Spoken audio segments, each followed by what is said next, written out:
This is Nikhil Sharma here, and we are going to start 10th class mathematics today.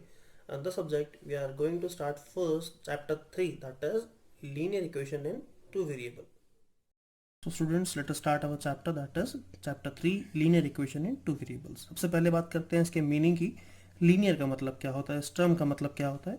Able to be represented on a straight line in a graph. इसके मतलब के बारे में detail से अगर बात करें, लीनियर इक्वेशन क्या होता है. An equation between two variables that gives a straight line when plotted on a graph. एक ऐसी इक्वेशन जिसको अगर हम लोग ग्राफ पर प्लॉट करते हैं तो हमें एक स्ट्रेट लाइन मिलती है. अलग अलग टाइप की इक्वेशंस की अगर हम लोग बात करते हैं तो उनसे अलग अलग तरह ग्राफिकल रिप्रेजेंटेशन हमें देखने के लिए मिलते हैं. अगर हम लीनियर इक्वेशन की बात करते हैं तो लीनियर इक्वेशन को जब हम ग्राफ पर प्लॉट करते हैं तो हमें एक स्ट्रेट लाइन देखने के लिए मिलता है, जिसके बारे में भी आप अच्छे से पढ़ेंगे. और कुछ बेसिक टर्म्स आते हैं इसके, लाइक वेरिएबल्स. सबसे बेसिक टर्म है ये, जिसके बारे में आप प्रीवियस क्लासेस से पढ़ते आए हैं. बात करते हैं वेरिएबल की. What do mean by this term variable. Variable means simply very plus able. जिस टर्म की कोई फिक्स वैल्यू नहीं होती है उसको हम वेरिएबल बोलते हैं.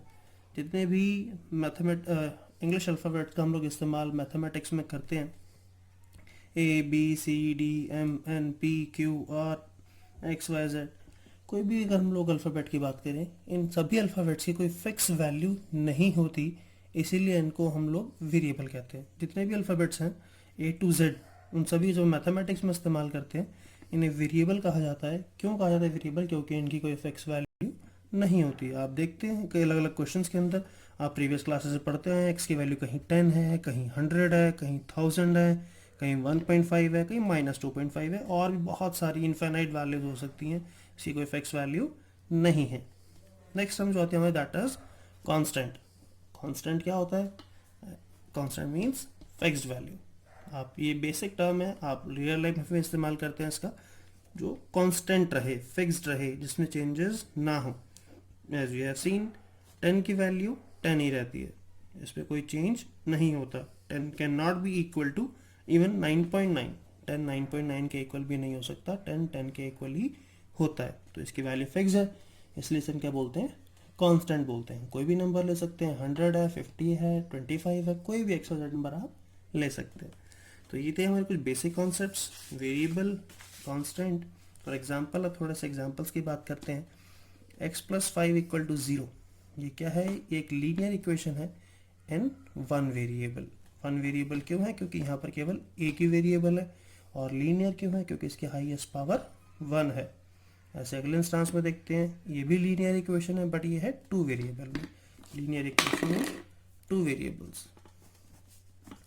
टू वेरिएबल्स क्यों? क्योंकि यहाँ पर दो वेरिएबल्स हैं, x एंड y, और दोनों की पावर, हाईएस्ट पावर की मैं बात करूँ, जिसे हम लोग डिग्री भी कहते हैं, दैट इज 1.